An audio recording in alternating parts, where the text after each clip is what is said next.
di luar keyakinan akan Yesus sebagai 100% Allah, 100% manusia, atau ada upaya untuk menyangkali ini, ya pasti bukan Kristen. Itu ya. Atau menyangkali Allah sebagai Bapa, Anak, dan Roh Kudus, pasti bukan Kristen. Ya. Ya, kita nggak bilang mereka salah, tapi itu bukan Kristen. Itu bukan Kristen. Tolonglah jangan bilang diri Anda itu. Nah, progresif ini satu istilah yang mau menjelaskan soal bagaimana kita itu terarah kepada kemajuan, terarah kepada perubahan, ya, perbaikan, progres, terarah pada varian-varian teologi yang boleh kita sebut progresif itu muncul di mana-mana, ya, sesuai dengan konteks hidup masing-masing. Teologi feminis misalnya itu termasuk progresif. Teologi feminis, misalnya Black Theology, Dalit Theology di India, ya. Minjung teologi di Korea, ya.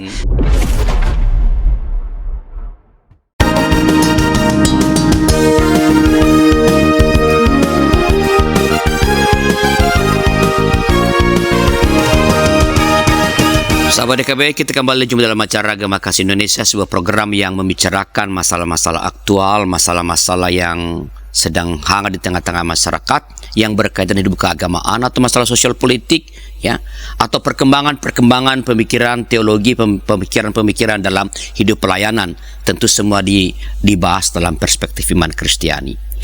Nah, kali ini kita akan berbicara tentang sesuatu yang beberapa waktu yang lalu itu sangat hangat dibicarakan di tengah-tengah masyarakat, yaitu apa yang orang sebut sebagai Kristen progresif.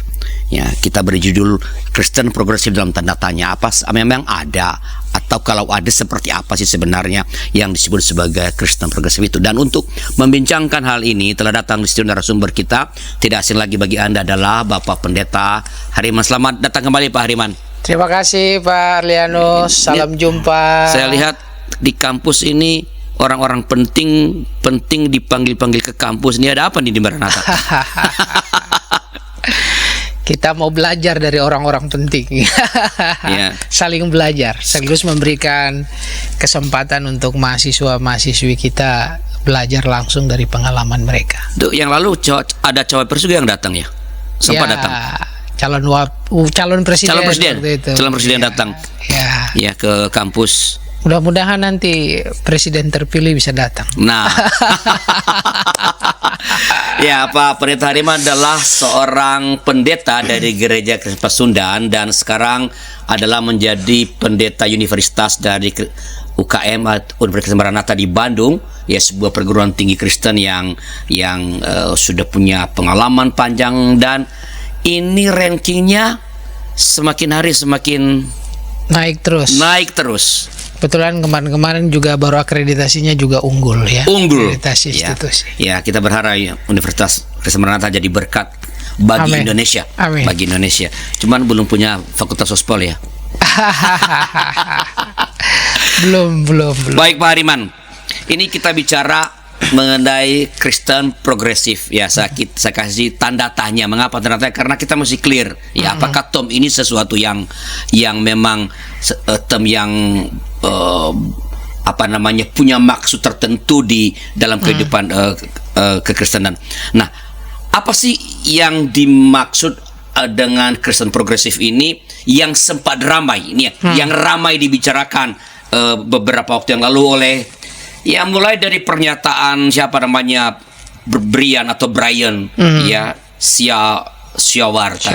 Ya, dia memberi definisi tertentu dan dia mengatakan ini disebut sebagai Kristen progresif. Ya, saya coba search, ternyata yang lebih ramai itu para penanggapnya. Penanggapnya sangat banyak, ya, sangat banyak, dari awam sampai dengan para pendeta.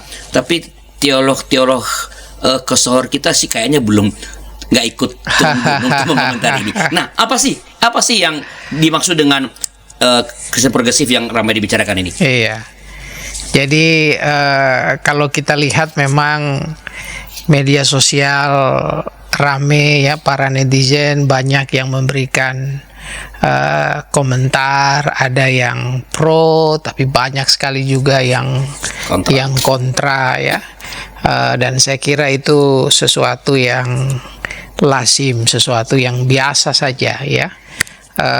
karena dalam kekristenan kalau kita melihat sejarah, dinamika yang seperti ini kan bukan hal yang baru ya.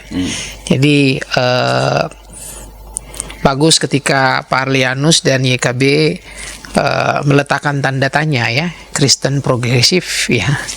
Nah, untuk itu barangkali saya mau mulai dulu ya dengan melihat, kan ada dua istilah ya, Kristen progresif ya. Kristen itu ya seperti yang para netizen dan kita semua tahu ya, istilah yang dipakai untuk menyebut para pengikut Kristus ya. Para pengikut Kristus ini mereka yakin bahwa Yesus Kristus itu 100% Allah, 100% manusia, dan dia datang sebagai juru selamat. Karena itu ajarannya, teladannya itu yang diikuti. Atau barangkali secara trinitaris ya, kita bisa katakan bahwa yang namanya Kristen itu adalah pribadi atau persekutuan orang percaya yang yakin sepenuhnya kepada Allah yang dikenal sebagai Bapa, Anak, dan Roh Kudus.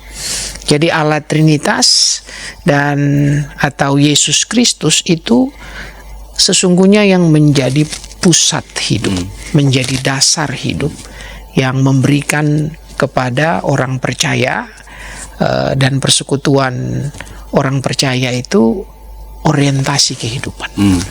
Nah, ini yang kita sebut sebagai Kristen. Ya.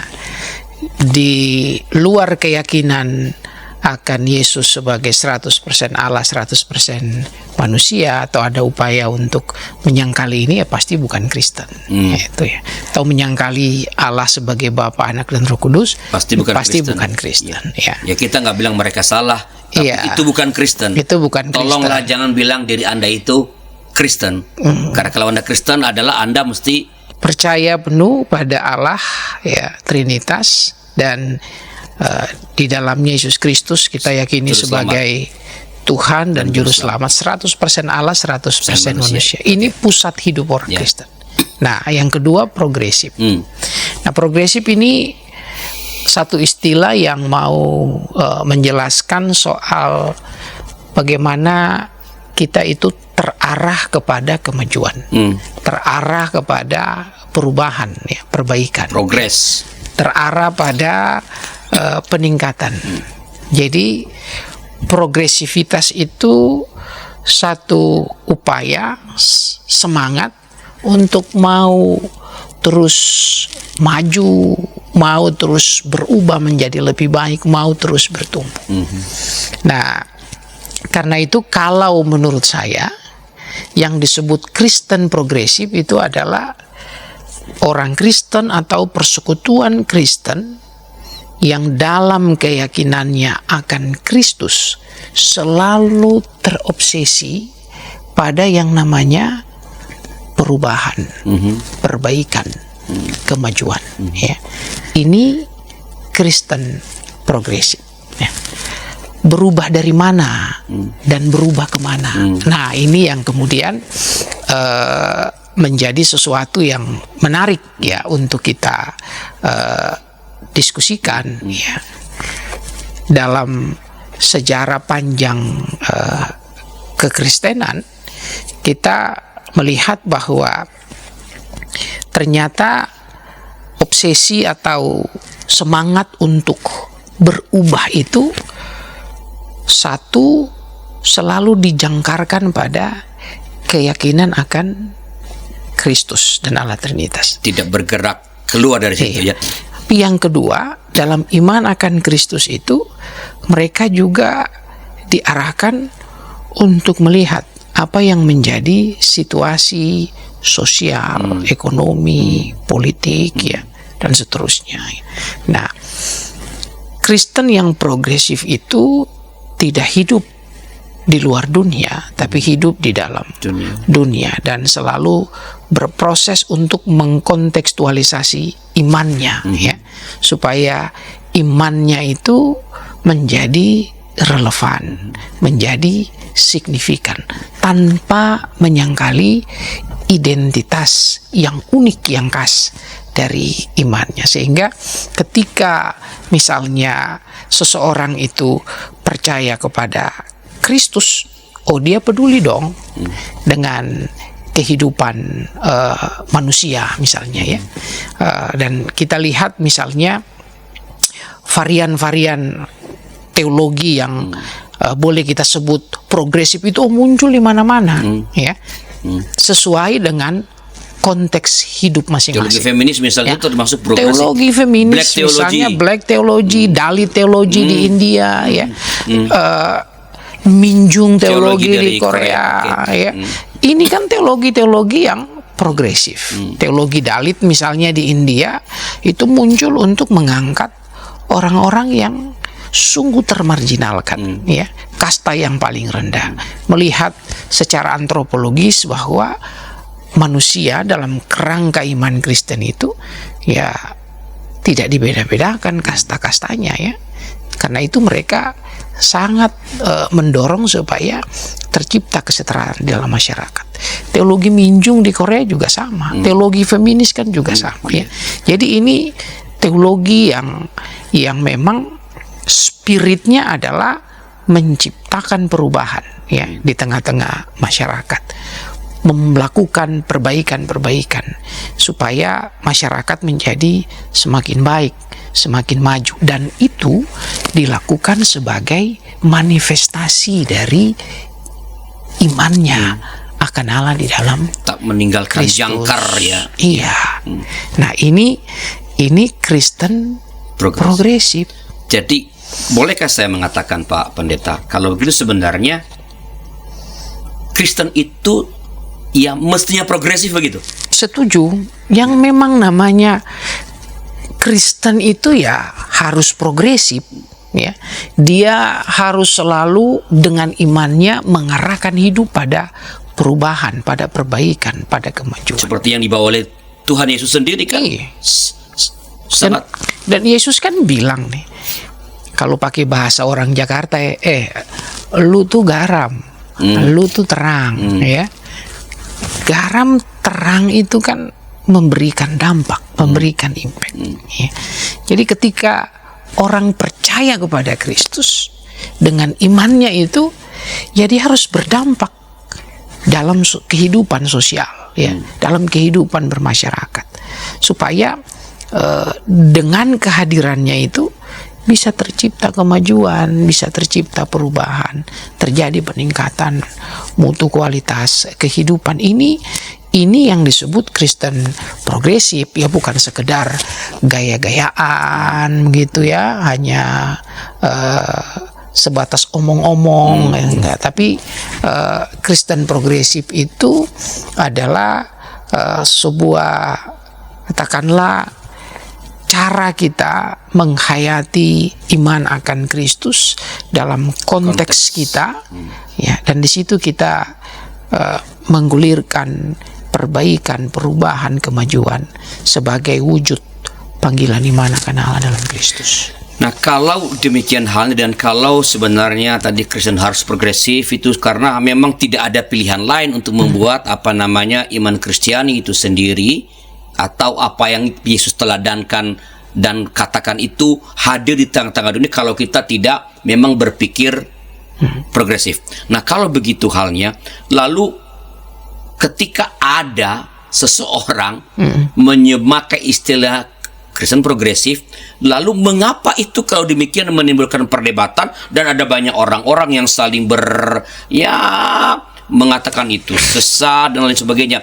Apa sih yang diributkan? Atau jangan-jangan yang menyebut diri sebagai Kristen progresif ini, siapa namanya tadi ini, Brian Siawarta ini, jangan-jangan sebenarnya memakai term itu dalam pengertian yang tidak sama seperti yang disampaikan Pak Pendeta. Nah, ini apa yang terjadi, apa yang membuat ramai setelah beberapa informasi berikut ini?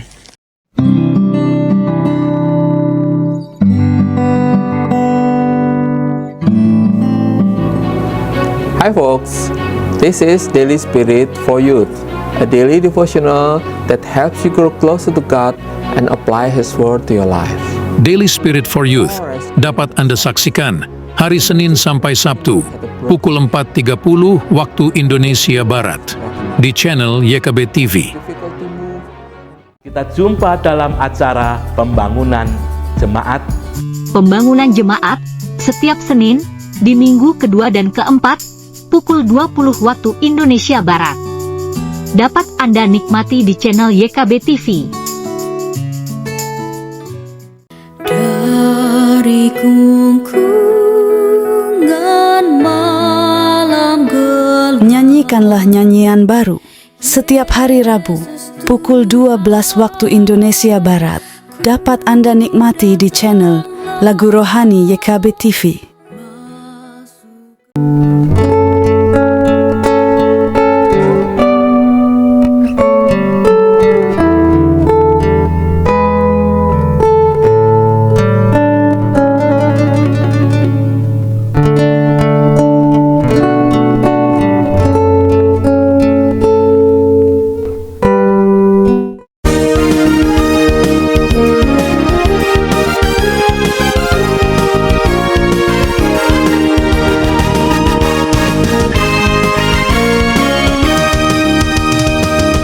Sahabat, terima kasih masih bersama kami dalam acara Gema Kasih Indonesia bersama saya Pendeta Arlis Laros sebagai percakapan kita dengan narasumber kita Bapak Pendeta Dr. Hariman.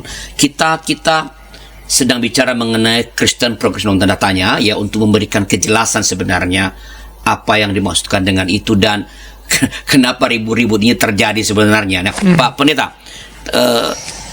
kalau memang Kristen itu semestinya progresif, lalu mengapa ada ribu-ribu nih urusan Kristen?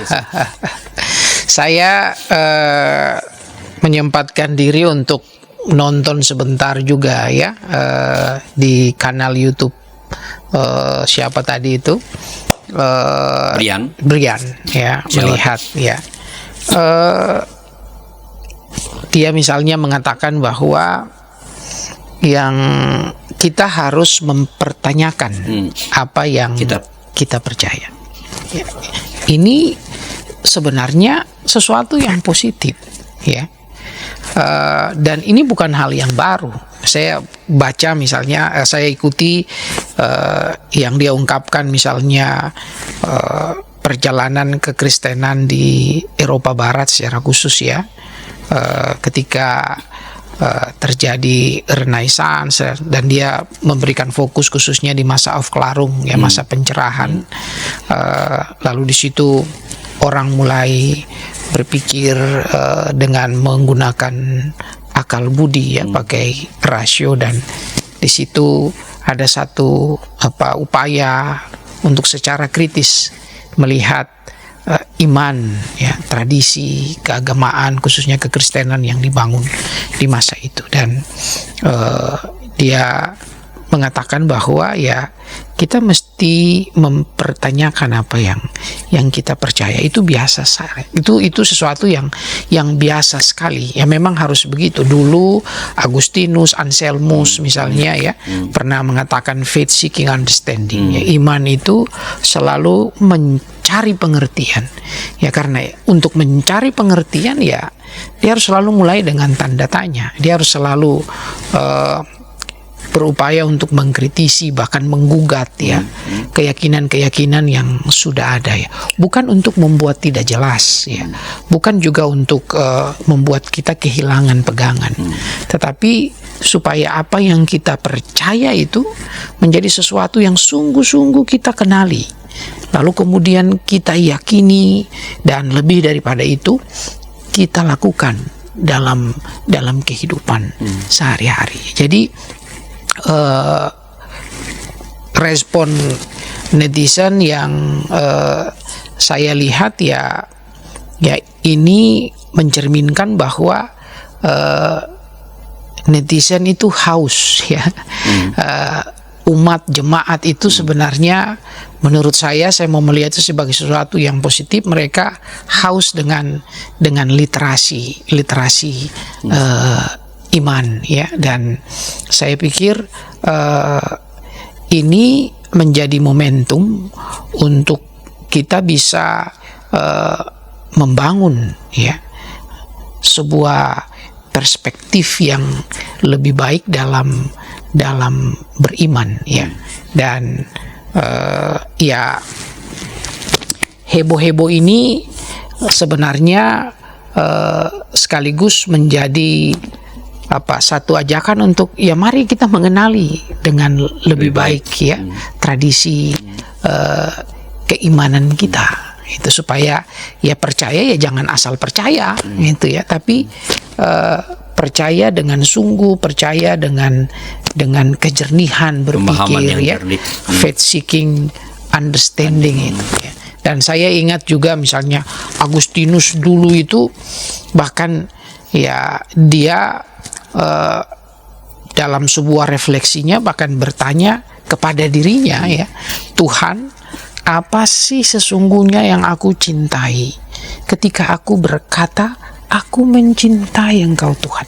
Ya, ini kan sebuah refleksi yang sangat kritis ya, mempertanyakan keyakinan sendiri.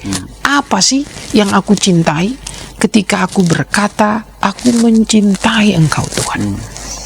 Jangan-jangan dalam praktiknya bukan kita cinta Tuhan, tapi cinta diri, lalu kemudian menjadikan Tuhan itu hanya sebagai alat ya, sebagai promosi ya, sehingga misalnya di gereja-gereja tertentu misalnya kita sebagai pendeta bilang melayani Tuhan, tapi ternyata dalam praktiknya bukan layani Tuhan, layani diri sendiri, sehingga persembahan-persembahan misalnya larinya untuk pendetanya ya, bukan dikelola secara baik untuk kemaslahatan umatnya, tapi ayo ngasih perpuluhan untuk diri sendiri ujung-ujungnya kan. Ini bukan curhat ya.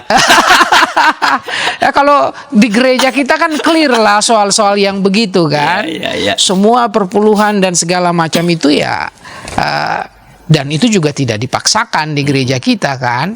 Bukan dibayar pula. Bukan pula dibayar. Jadi ya diserahkan, dikelola dengan baik secara kolektif dengan transparan untuk kemajuan, bukan dipegang oleh satu pribadi tertentu gitu ya. Jadi untuk kita sendiri ya itu sesuatu yang baik sebenarnya, mempertanyakan apa yang diimani, mempertanyakan apa yang selama ini dilakukan oleh gereja kita, oleh komunitas kita, apakah itu sudah sesuai dengan apa yang Kristus kehendaki, yang Allah inginkan ya. Sehingga pertanyaan Agustinus tadi sebagai salah satu contoh bahwa dalam beriman ya kita memang mesti selalu bertanya ya, apa sesungguhnya yang aku cintai ketika aku berkata aku mencintai Engkau Tuhan. Oke, nah tapi rupa-rupanya Pak Pendeta, kalau saya coba baca-baca, ternyata dalam term Kristen progresif yang sekarang ini heboh ini, rupanya ada beberapa hal yang dianggap ya, dianggap oleh sejumlah orang Kristen atau sejumlah pendeta sebagai sesuatu yang menyesatkan. Misalnya begini ya, bahwa Kristen progresif mengajarkan bahwa kehadiran gereja bukan merupakan syarat utama untuk menjadi Kristen. Jadi menjadi Kristen tanpa gereja itu ya itu oke-oke saja, atau mari bahkan kalau agak lebih keras ya jadilah orang Kristen tanpa terikat kepada gereja misalnya. Nah ini lalu ada yang mengatakan itu ajaran yang tidak tepat atau sesat menurut Pak Pendeta. Ya, jadi saya justru mau mengajak untuk menangkap sebenarnya apa sih kegelisahan di balik itu. Ya. Kenapa sampai orang kemudian bisa berkata ya saya jadi pengikut Kristus sajalah ya, nggak mau jadi anggota gereja, nggak mau jadi anggota gereja. Ya ini kan semacam antitesis ya terhadap apa yang selama ini dilakukan. Dan itu bisa menjadi satu kesempatan untuk kita berefleksi. Jangan-jangan dalam bergereja kita melakukan sesuatu yang salah, ya, yang tidak menjawab apa yang menjadi kebutuhan umat. Ya. Jadi misalnya orang melihat ada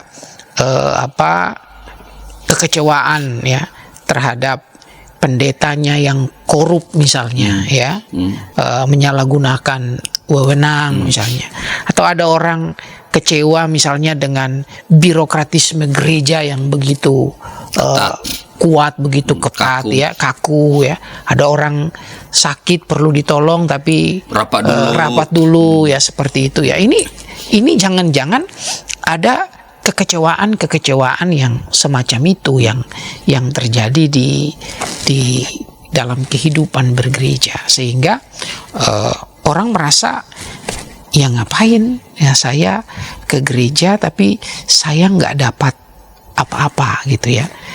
Saya belajar sendirilah kepada Kristus. Nah ini menurut saya satu sikap yang juga harus kita koreksi juga, bahwa misalnya bisa nggak sih aku bertumbuh sendiri dengan Tuhan tanpa orang lain gitu ya. Itu kan juga nggak mungkin karena manusia itu diciptakan, kalau dalam terminologi yang umum, dia kan makhluk sosial ya. Dia ada selalu bersama dan untuk yang lain. Jadi dia nggak bisa sendiri. Dan dalam kekristenan, Allah itu Allah Trinitas, Allah persekutuan, Bapa, Anak, dan Roh Kudus, sehingga kita juga nggak mungkin mengatakan bahwa kita Kristen tanpa persekutuan. Kita Kristen tapi nggak punya gereja, itu juga sesuatu yang menurut saya nggak terlalu pas juga. Karena orang yang percaya itu dia selalu in relation, ya. Dia berelasi dengan Allah, tapi sekaligus juga dia berelasi dengan sesamanya, orang percaya. Bahkan dia berelasi dengan orang-orang yang mungkin juga tidak percaya kepada Kristus ya. Dia berelasi dengan masyarakat yang ada di satu negara atau bahkan di dunia. Jadi kekristenan itu mengajari kita untuk selalu ada dalam relasi. Jadi kalau kita menyebut diri Kristen tapi tidak hidup dalam persekutuan, itu menurut saya juga sesuatu yang patut dipertanyakan. Kan dia bilang bahwa Yesus kan tidak mendirikan gereja, Pak. Ya, Yesus tidak mendirikan gereja secara organisatoris yang kita kenal sekarang, tapi Yesus membangun sebuah komunitas ya. Orang, makanya kan dia panggil murid-muridnya. Dari murid-muridnya itu kemudian berkembang ya. Kita baca dalam Alkitab, muncullah jemaat di Roma, di Korintus, macam-macam. Itu kan mereka justru hidup dalam persekutuan. Dan persekutuan itu punya power, persekutuan itu punya kekuatan. Kekristenan itu dia justru tumbuh dalam persekutuan. Dia dibabat di awal-awal ya, masa-masa awal kekristenan, mereka menjadi kuat. Kenapa? Karena mereka mempraktikkan hidup berkomunitas itu. Mereka berkumpul secara rutin, membaca, mempelajari firman, berdoa, bahkan saling berbagi ya, di tengah-tengah tekanan sosial yang begitu kuat. Praktik-praktik itu justru yang membuat mereka bertumbuh menjadi kuat, bahkan bisa berkembang ke berbagai penjuru dunia. Jadi bisakah kita mengatakan bahwa memang kita bisa menerima pernyataan-pernyataan seperti tadi itu bahwa sebagai kritik ya, bahwa gereja mungkin melakukan kelemahan-kelemahan, tapi sesungguhnya sebenarnya gereja itu tidak bisa dipisahkan dari kekristenan itu sendiri. Karena sejak awalnya ya memang kekristenan itu berkembang tumbuh menjadi komunitas, dan itulah yang kemudian disebut sebagai gereja. Bukan gereja dulu per definisi ada baru ada umat, tapi umat yang berhimpun itulah yang menyebut diri mereka menjadi gereja. Apakah bisa begitu? Iya, jadi kita bisa menyebut demikian ya, karena misalnya ini kebetulan kita akan merayakan juga Pentakosta nanti ya, peristiwa pencurahan Roh Kudus ya, para murid Petrus berkhotbah ya, ribuan orang yang bertobat dan mereka disebut sebagai Kristen ya, gereja. Jadi gereja itu per definisi memang dia adalah persekutuan orang-orang yang percaya. Ya. Jadi tidak ada kekristenan tanpa community, ya, tanpa komuni, ya, nggak ada. Itu selalu bahwa dalam perkembangan ketika gereja itu dia menjadi organisasi. Nah ini antara organisasi dan organisme ini kan harus kita seimbangkan. Dia menjadi organisasi yang kemudian ditata kelola dengan begitu ketat menjadi lembaga yang formal ya. Memang ada bahaya birokratisme, formalisme ya, ada penggunaan kekuasaan yang salah dan seterusnya ya. Nah, itu semua harus terus kita kritisi, harus terus kita pertanyakan tanpa kita meninggalkan komunitas. Disitulah justru letak progresivitasnya. Iya. Dengan mengkritisi supaya gereja itu tetap dan terus menjadi gereja yang sebenar-benarnya begitu. Jadi kalau Brian misalnya, ya si Brian itu misalnya dia katakan kita mesti mempertanyakan apa yang kita percaya, betul. Mempertanyakan apa yang selama ini mungkin sedang dipraktekkan dalam kehidupan bergereja, termasuk juga mempertanyakan apa yang Brian percaya sendiri. Iya. Ya. Jadi apakah harus kritis pada diri sendiri. Iya. Apakah kita yang penting vertikal dengan Yesus saja, dan mengabaikan gitu ya, komunitas. Dan kemudian kita mengabaikan horizontal, ini juga komunitas ya, ini juga sesuatu yang harus kita kritisi. Baik, Pak Pendeta, kita berhenti dulu sejenak untuk beberapa informasi berikut ini.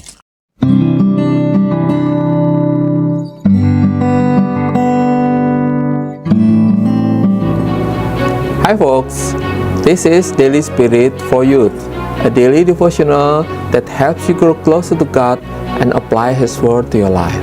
Daily Spirit for Youth dapat Anda saksikan hari Senin sampai Sabtu pukul 4.30 waktu Indonesia Barat di channel YKB TV. Kita jumpa dalam acara pembangunan jemaat. Pembangunan jemaat setiap Senin di minggu kedua dan keempat pukul 20 waktu Indonesia Barat. Dapat Anda nikmati di channel YKB TV.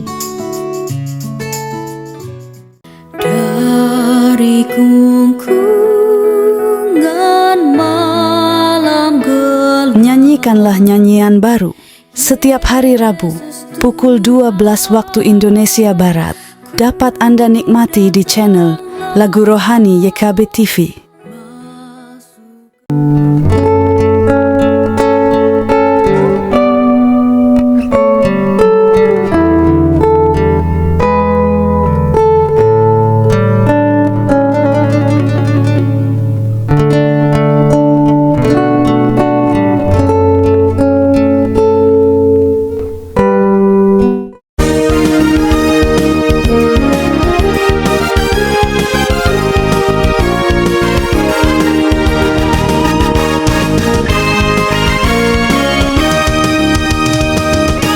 Masih dalam pembahasan tentang Kristen progresif, tanda tanya di Gema Kasih Indonesia, YKB TV bersama saya Pendeta Arlius Taros sebagai pembantu percakapan dan narasumber kita Bapak Pendeta Dr. Hariman Patiana Kota. Pak Pendeta, ini segmen terakhir Pak Pendeta. Jadi saya ingin kita membicarakan satu dua pokok lagi yang menjadi sangat penting, yang konon katanya ini menjadi ajaran dari Kristen progresif, yaitu bahwa mereka mengatakan bahwa Alkitab itu bisa salah. Ya, kita kenal doctrine inerrancy of the Bible, ya. Tapi kalau dikatakan seperti itu, ya, apakah itu memang bisa dikatakan Alkitab bisa salah, atau kalau itu bisa dikatakan dalam pengertian seperti apa?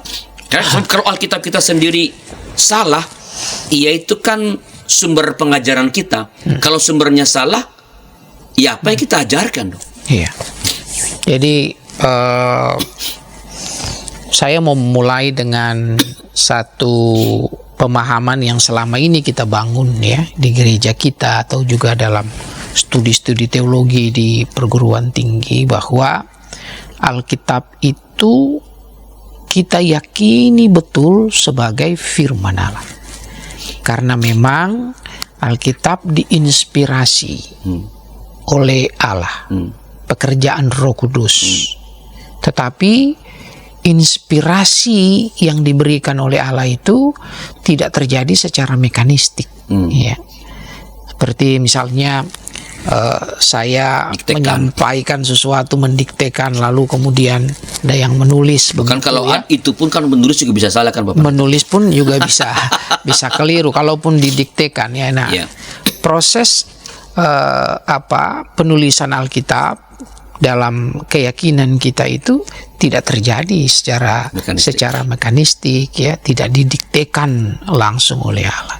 Tapi Alkitab itu diinspirasi oleh Roh Kudus di dalam pengalaman-pengalaman manusiawi. Manusia yang kemudian menuliskan itu berdasarkan pengalaman imannya, ya. Kalau katakan pengalaman iman itu kan pasti selain dia mengalami langsung, tapi di situ juga sudah ada interpretasi dan seterusnya, ya. Jadi dia menuliskan pengalaman percayanya akan Allah. Dan proses penulisan Alkitab itu kan berlangsung ribuan tahun, ya, berlangsung ribuan tahun.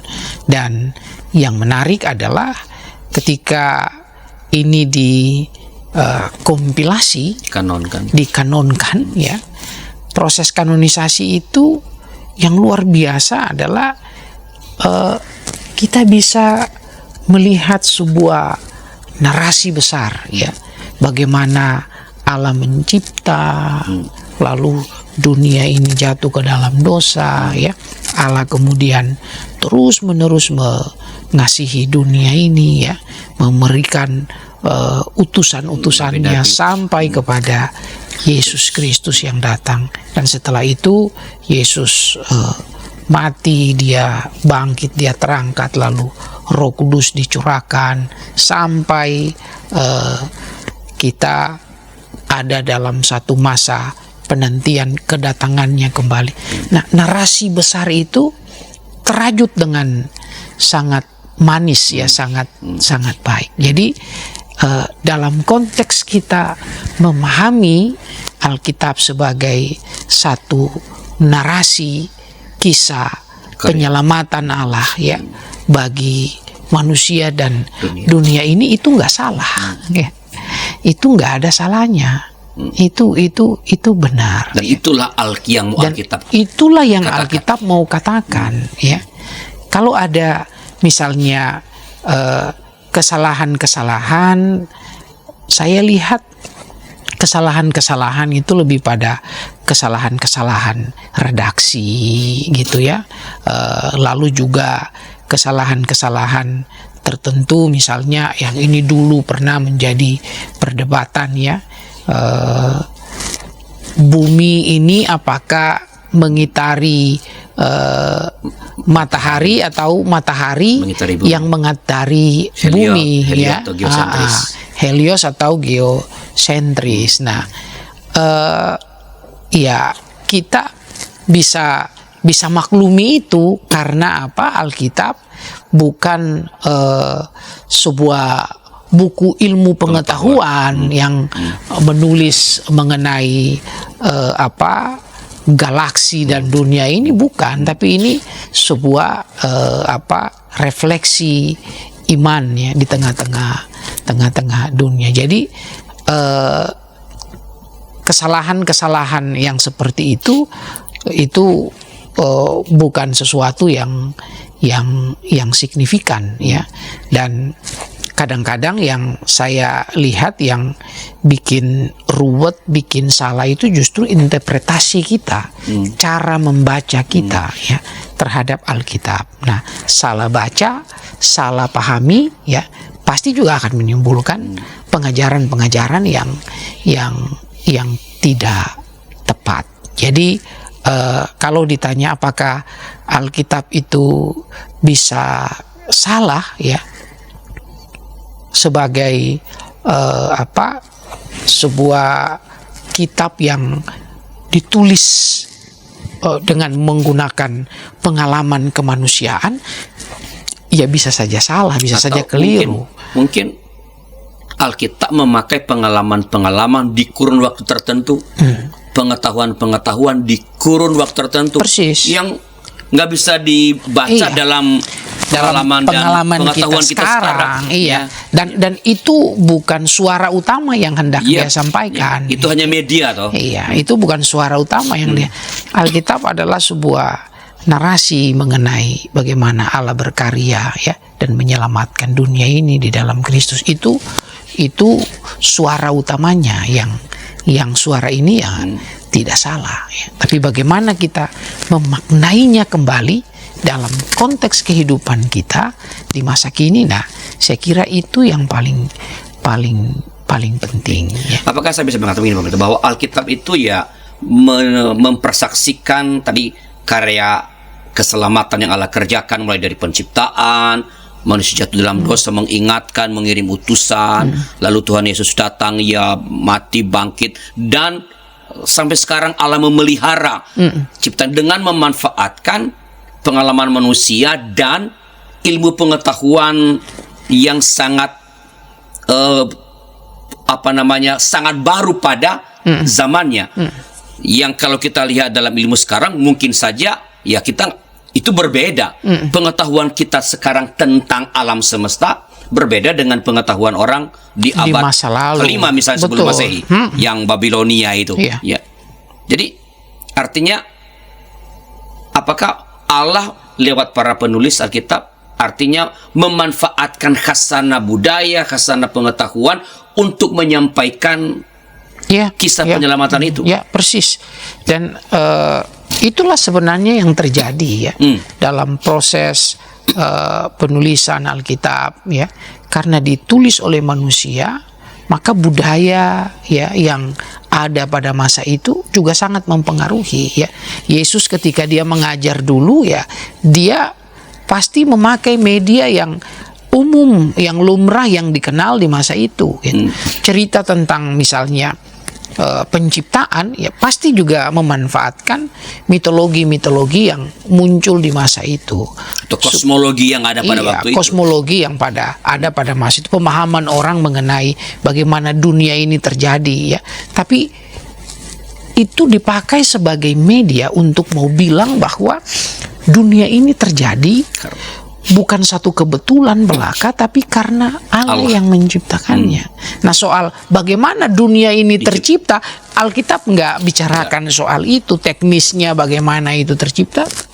Alkitab menjelaskan, tidak menjelaskan itu, bahwa Allah lah yang menjadi pencipta kepada orang-orang pada zaman tertentu. Jadi ia pakai ilmu pengetahuan yang dikenal pada masa itu.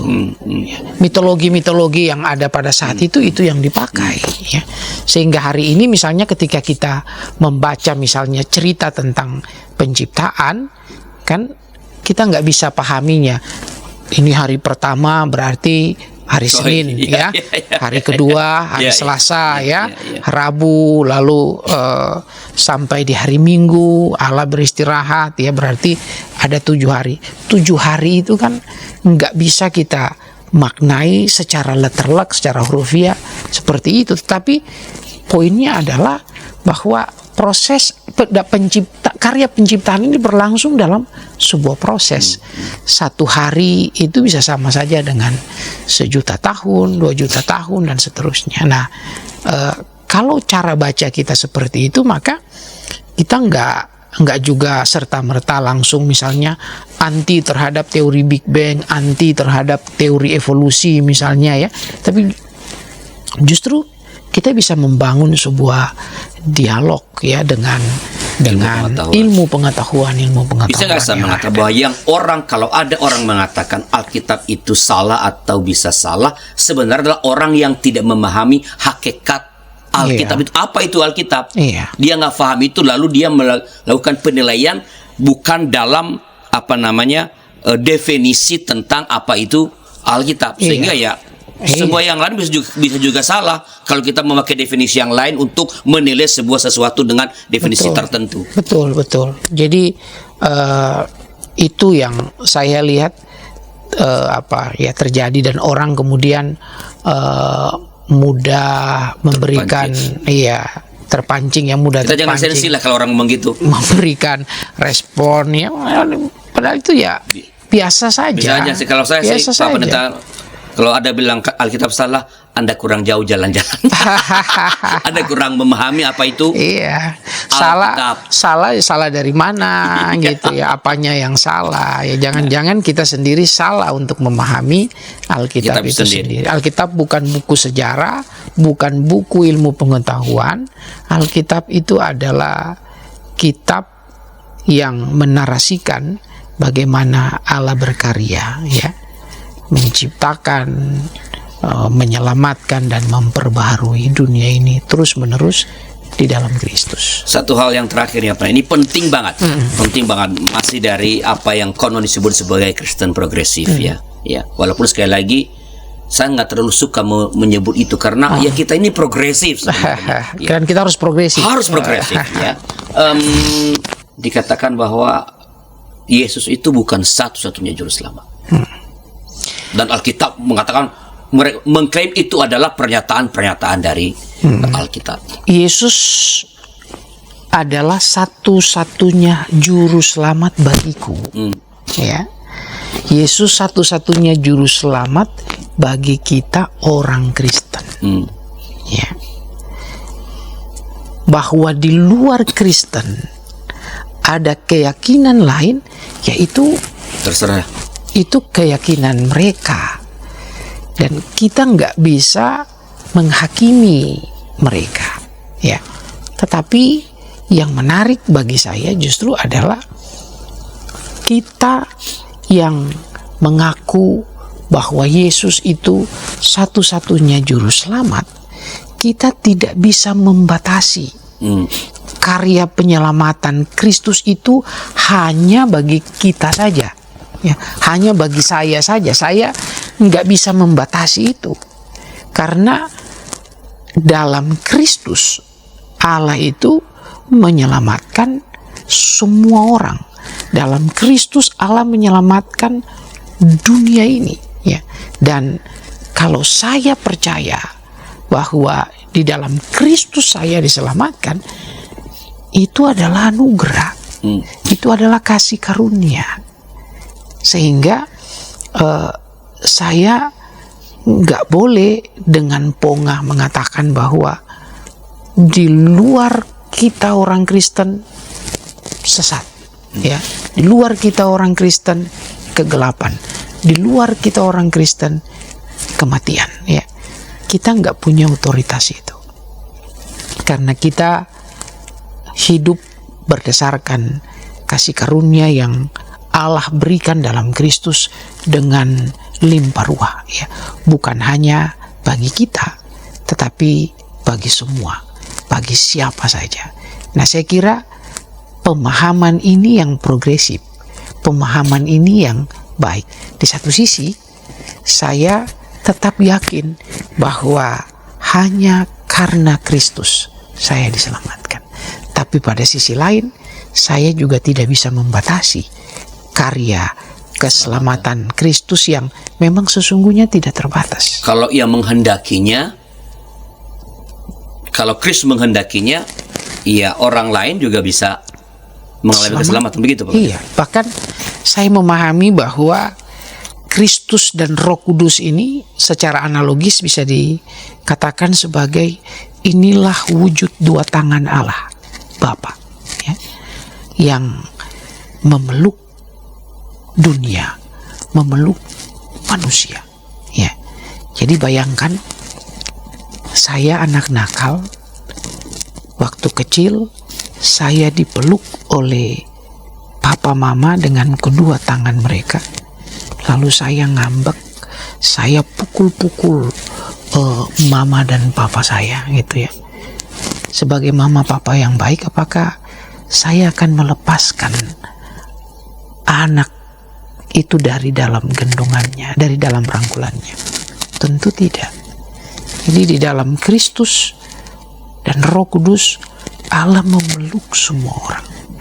Walaupun dunia bilang tidak kepada Yesus, tapi Yesus adalah jawaban ya dari pihak Allah.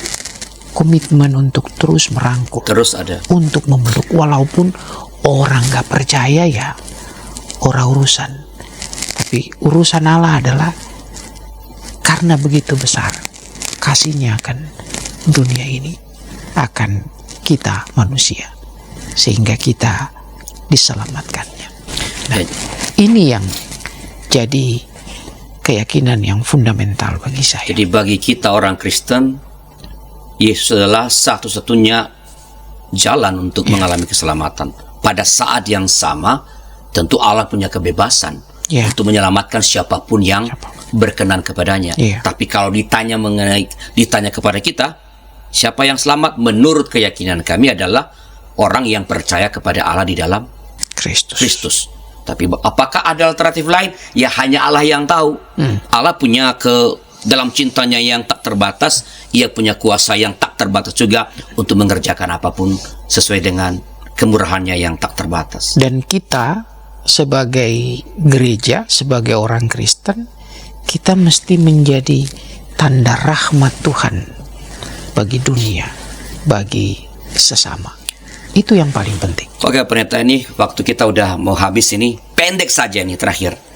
Kalau gitu nasihat Pak Pendeta terhadap umat soal ribut-ribut soal Kristen progresif ini apa? Teruslah bertanya, teruslah mendalami iman kita, faith seeking understanding, ya, dengan terus mencari pengetahuan, bukan supaya iman kita itu jadi disangkali, tapi justru iman kita semakin diperkuat. Dan jangan alergi dengan sesuatu yang baru, dan jangan takut untuk berpikir kritis, ya. Baik, kemudian terima kasih atas pencerahannya untuk para sahabat YKB. Itulah percakapan kami tentang Kristen progresif dalam tanda tanya. Jadi tidak boleh misalnya ada orang yang melekatkan istilah itu pada kelompok tertentu. Karena kekristenan pada prinsipnya harus progresif. Kalau tidak, ia akan menjadi iman yang mati, kaku, dan akan ketinggalan zaman. Terima kasih atas kebersamaan kita. Sampai jumpa pada episode berikutnya. Dan kalau ada pertanyaan, silakan kirim ke kami lewat nomor 081281889191. Tuhan memberkati.